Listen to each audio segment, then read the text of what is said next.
દક્ષિણ ગુજરાતમાં સવારથી જ વરસાદી માહોલ, ધમધોકાર તડકા બાદ પણ સુરત જિલ્લામાં વરસાદ છે। પલસાણા, ચલથાણ, કડોદરા, તાતીથૈયા સહિતના ગામડાઓમાં મેઘરાજા મહેરબાન બન્યા છે। તો વરસાદ પડતા અસહ્ય ગરમીથી છુટકારો મળતા લોકોને હાશકારો થયો છે। નાના બાળકો પણ પહેલા વરસાદમાં ઝૂમી ઉઠ્યા છે અને વરસાદની રાહ જોતા ખેડૂતોમાં પણ ખુશીનો માહોલ છે।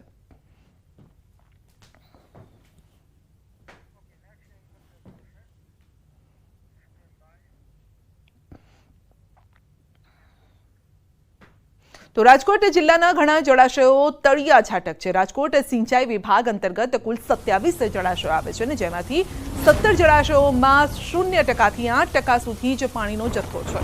માત્ર 10 જળાશયો એવા છે જેમાં ટકાવારી પ્રમાણે ડબલ ડિજિટમાં પાણીનો જથ્થો હોય। જળાશયોમાં 0 થી લઈ અને 8% સુધી પાણી હોય તેવા જળાશયોમાં ભાદર, ફોફળ, સોળવદર, સુરવો, ડોંડી, ગોંડલી, વાજપરી, વેરી તળાવ, મોતીસર, ફાળદંગ, બેટી, છાપરવડી 1, છાપરવડી 2, કરુણુકી, ઘેલા, સોમનાથ અને માલગઢનો સમાવેશ થાય છે અને હાલ ચોમાસાએ ગુજરાતમાં બ્રેક મારી છે। હવે ભારે વરસાદની અઠવાડિયા સુધી શક્યતા નથી। જો વરસાદ ખેંચાય તો શું સ્થિતિ થાય તે સવાલથી રાજકોટવાસીઓ મૂંઝાયા છે।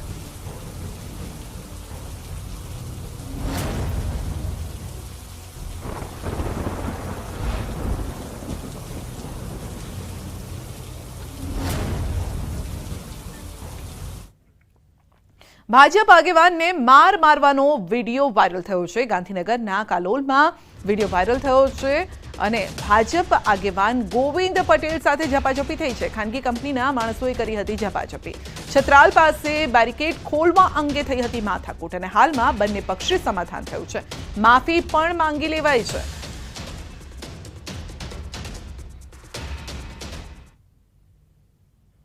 સત્તર હાઈવેમાં કામ ચાલુ હોવાથી ડાયવર્ઝન આપેલું હતું તે બાબતે માથાકૂટ થતાં અમારી વચ્ચે ઝપાઝપી થઈ હતી। ત્યારે અમને ઝપાઝપીમાં ખ્યાલ નહોતો કે આ વડીલ કોણ છે। ત્યારબાદ અમને જાણ થઈ કે વડીલ ગોવિંદભાઈ પટેલ છે। ત્યારે અમે બધા લોકોએ તેમની માફી માંગી હતી અને તેઓએ માફ કરેલ હતું। તો ધારાસભ્યએ જનતા રેડ કરી, પોલીસનું અલગ જ નિવેદન સામે આવ્યું છે। યંત્ર જુગાર પર એમએલએની રેડ અને પોલીસનું અલગ નિવેદન। અમરેલીમાં યંત્ર જુગાર મામલે વિવાદ વકર્યો છે। લાઠીના ધારાસભ્ય જનક તલાવિયાને શોપિંગ સેન્ટરમાં યંત્ર જુગાર ચાલતો હોવાની ફરિયાદ મળી। તો જુગારધામ દામનગર પોલીસ મથકથી 200 મીટરના અંતરે છે અને જે અંગે એમએલએ જાતે જનતા રેડ કરી, પોલીસને બોલાવી। જો કે આ જનતા રેડ બાદ પોલીસનું નિવેદન કંઈક અલગ જ આવ્યું છે। પોલીસના મતે જનતા રેડ બાદ પોલીસની ટીમ સ્થળ પર પહોંચી ત્યારે કોઈ જુગાર રમાતો કે રમાડાતો હોવાનું જોવા મળ્યું ન હતું ને એટલું જ નહીં, દુકાન માલિકને પૂછપરછ કરી ત્યારે બહાર આવ્યું કે જે સ્થળે જુગારધામ હોવાનું કહેવાય છે તે ઓનલાઈન માર્કેટિંગ છે અને ઓનલાઈન વાસ્તુ પૂજા યંત્રની ફ્રેન્ચાઇઝી છે। આ સાથે જ અમરેલી પોલીસે હાઈકોર્ટનો ચુકાદો પણ ટાંક્યો। જો કે પોલીસે વિવાદ વકરતા કેટલાક મુદ્દામાલ જપ્ત કર્યો અને નિષ્ણાતોનો અભિપ્રાય લેવાની કાર્યવાહી ચાલી રહી છે। પોલીસે ત્યાં જગ્યા પર જઈને જોયું તો કોઈ જુગાર રમવાવાળા મળેલ નહીં કે જુગાર રમાડવાવાળા પણ નહીં મળેલા અને એમાં એચએસ કંપનીનો પહેલો ઓર્ડર 2013નો high court justice Shri ZK Sayed સાહેબ નાઓએ બહાર પાડેલો અને તેઓએ એમનું સ્પષ્ટ કીધેલું છે કે ઓનલાઈન વાસ્તુ પૂજા યંત્રનું ઓનલાઈન ડ્રો દ્વારા માર્કેટિંગ અને વેચાણને મનોરંજન તરીકે ગણવામાં આવે છે। એ જુગારની વ્યાખ્યામાં આવતું નથી અને એ જુગારની વ્યાખ્યામાં નથી આવતું એટલે આ ઓનલાઈન યંત્ર ઉપર જે જનતા રેડ થયેલી એનો મુદ્દામાલ 102 મુજબ કબજે કરેલ છે, પરંતુ એ જુગારની વ્યાખ્યામાં આવતું નથી। તેમ છતાં આ બાબતે કાયદાકીય સલાહકારની સલાહ લઈ અને નિયમ મુજબની કાર્યવાહી કરવામાં આવશે। તો આ તરફ પોલીસના નિવેદન બાદ ધારાસભ્ય જનકભાઈએ પણ જવાબ આપ્યો। તેમણે કહ્યું કે મારા મત વિસ્તારમાં આવા દૂષણ હું આજે પણ નહીં અને ક્યારેય પણ નહીં ચલાવવા દઉં। તેમણે પોલીસને સૂચક ટકોર કરતા કહ્યું છે કે ગેરકાયદેસર પ્રવૃત્તિ સામે આવશે તો મારે જાતે રેડ કરવા જવું પડશે। તેની પોલીસ તંત્ર પણ નોંધ લે। લોકો ત્યાં 7, 8, 10 જણા જુગાર રમી રહ્યા હોય એવું મને દેખાય એવું અને ત્યાં જઈ અને રેડ કરતા લોકો ત્યાંથી બધું જ ખુલ્લું મૂકી અને ભાગી ગયા। દારૂ જુગાર કે યંત્રની યાર્ડમાં જુગારધામ હું આજે પણ નહીં ચલાવું અને આવતીકાલે પણ હું નહીં ચાલવા દઉં। એટલે ફરી એક વખત મારે ક્યાંય વિસ્તારમાંથી રજૂઆત આવે અને મારે ખુદ આવી રીતના જઈ અને મારે પોતે રેડ કરવી પડે એવા દિવસો આગળ ના આવે એવું પોલીસ તંત્ર ખાસ ધ્યાન આપે અને અમારા વિસ્તારની અંદર આ બધા જ ધંધા હું આજે પણ નહીં ચાલવા દઉં અને કાલે પણ નહીં ચાલવા દઉં.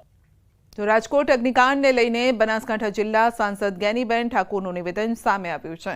તેમણે કહ્યું છે કે આવતીકાલે સવારે 11 વાગે રાજકોટ પોલીસ કમિશનર કચેરી આગળ કોંગ્રેસ દ્વારા ધરણાનું આયોજન કરવામાં આવ્યું છે. આવતીકાલે 11 વાગે રાજકોટ પોલીસ કમિશનરની કચેરી આગળ ધરણાનો જે કાર્યક્રમ રાખેલો છે કોંગ્રેસ પાર્ટી આયોજિત, એમાં હું પોતે પણ આવવાની છું. જે અગ્નિકાંડ થયેલો એના અનુસંધાને ધરણાના કાર્યક્રમમાં આપ સૌ પણ ત્યાં વધારો એવી આપ સૌને હું વિનંતી કરું છું. તો મંત્રી પદ ન મળવા અંગે બોલ્યા છે પરસોત્તમ રૂપાલા. મંત્રી પદ આપવાના ન આપવાના કારણો હોતા નથી, પક્ષ પીએમનો નિર્ણય છે. અત્યાર સુધી મારા માટેના નિર્ણયો તેમ આ પણ એક નિર્ણય છે અને આ નિર્ણયનું સ્વાગત તેઓ કરી રહ્યા છે. સાંસદ બન્યા બાદ પરસોત્તમ રૂપાલા રાજકોટ પહોંચ્યા, જે તેમણે આ વાત કરી.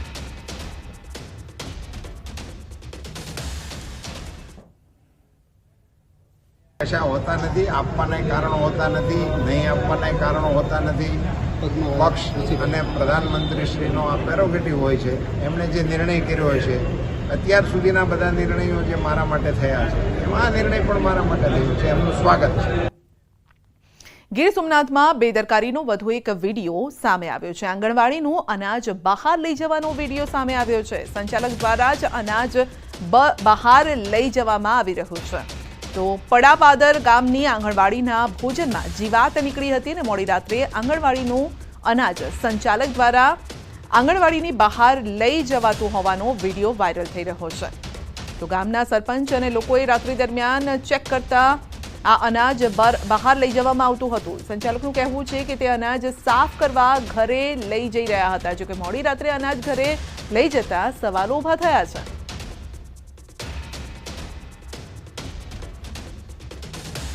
તો મહત્વનું છે કે ગઈકાલે જ ગીર ગઢડાના પડાપાદર ગામે ભોજનમાં જીવાતની ઘટના સામે આવી.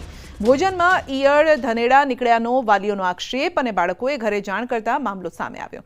આક્ષેપ એવો પણ હતો કે જીવાતવાળું ભોજન સંચાલિકાએ ફેંકી દીધું. સરપંચ સહિત ગ્રામજનો દ્વારા આંગણવાડી કેન્દ્ર પહોંચ્યા અને ગ્રામજનો, આંગણવાડી સંચાલિકા તથા તેમના પતિ સાથે બોલાચાલી થઈ.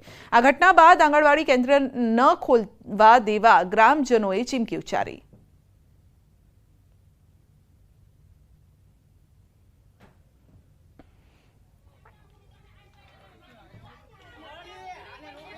ઈળું ને મટકા નીકળેલા હતા. અમે ભાગપેટી ઘરે આવીને જોયું, અમે છાંક્યું હતું પણ એમાં જોયું ને ત્યાં તો એક ક્ષણે હળીગલા નીકળ્યા ને એમાં હળીગલા નીકળ્યા ને એમાં મટકા મરી ગયેલા અને ઈળું પણ દેખાય અમને. હા, એ બંને જાણકાર થતા હું હરુભરું આવ્યો, છતાંય ઉગ્ર વસ્તુ કરતા જાય છે.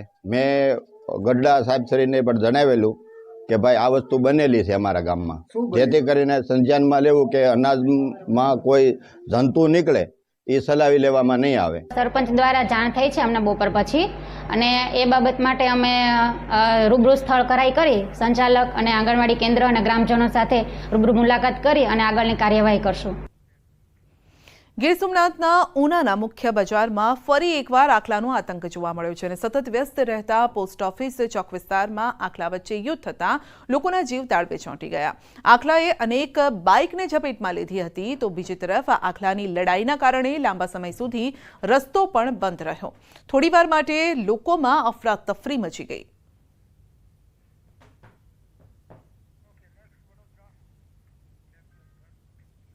વડોદરાથી સ્ટેચ્યુ ઓફ યુનિટી જતા લોકો માટે મોટા સમાચાર છે. ડભોઈ નજીકનો ઓવરબ્રિજનો 7 દિવસ માટે બંધ કરાયો છે. તો સરિતા ફાટક પાસે આવેલ ઓવરબ્રિજ 7 દિવસ માટે બંધ રહેશે. જિલ્લા કલેક્ટરે જાહેરનામું પ્રસિદ્ધ કરી અને જાણકારી આપી. વડોદરાથી ડભોઈ, રાજપીપળા, ચાંદોદ જતા વાહનોને મોટી અસર થશે. વાહન ચાલકો માટે નડા ગામથી આપવામાં આવ્યું છે ડાયવર્ઝન અને રોજિંદાપણે હજારોની સંખ્યામાં વાહન ચાલકો અહીંથી અવરજવર કરે છે.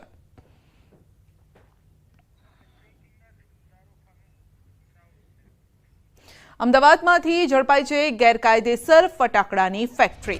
જસક્રોઈના ચાંદિયલ ગામની સીમમાંથી આ ફેક્ટરી પકડાઈ છે.